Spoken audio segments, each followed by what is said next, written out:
All right, let's look at some examples for dividing rational numbers or dividing fractions.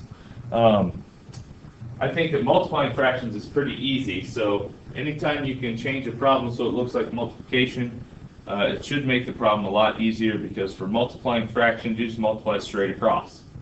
Okay. Well, this one has division in it, and we can change this division to a multiplication sign if we change the number 4 into its multiplicative inverse.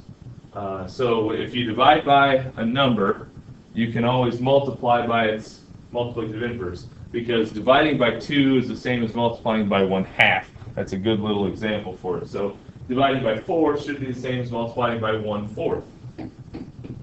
So if I take negative 1/3 times 1/4, I should get the correct answer here. Negative 1 times 1 is negative 1, and 3 times 4 is 12. Negative 1/12. Okay, pretty simple. Okay, another one. Divide by a fraction. If you divide by a fraction, you can multiply by its reciprocal, or multiplicative inverse. So instead of taking negative 2/3 divided by 4/5, I'll take negative 2/3 times, let me write that through a little bit better, times 5/4.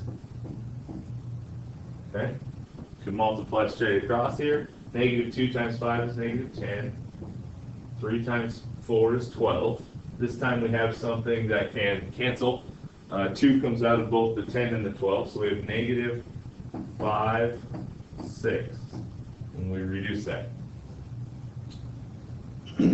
Okay, what's it look like with an algebraic expression? Okay, we have 8r plus 24 over negative 8. Okay, now this one with the fraction bar in it, we're still dividing by negative 8. A couple different ways you can look at this. You can think that the entire numerator, 8r plus 24, has to be divided by negative 8, because that's what that problem says. So I'm going to divide each one of those by negative 8. It's kind of like division distribution. Okay, so I'm going to take 8r divided by negative 8 and 24 divided by negative 8.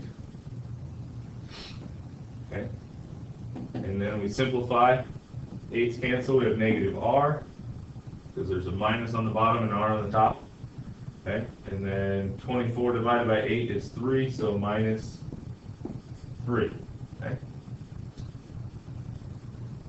You can also say that this is the same as dividing by negative 8 is the same as multiplying by negative 1/8.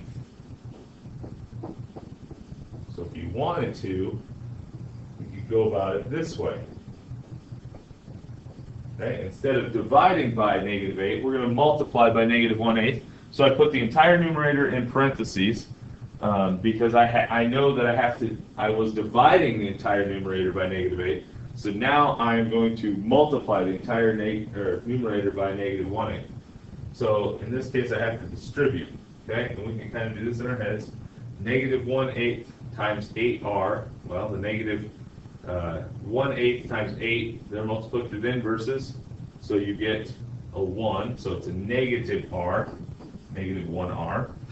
And negative 1/8 of 24. Well, 1/8 of 24 is 3, and we have to make that negative. We end up with the exact same answer. Negative r minus 3.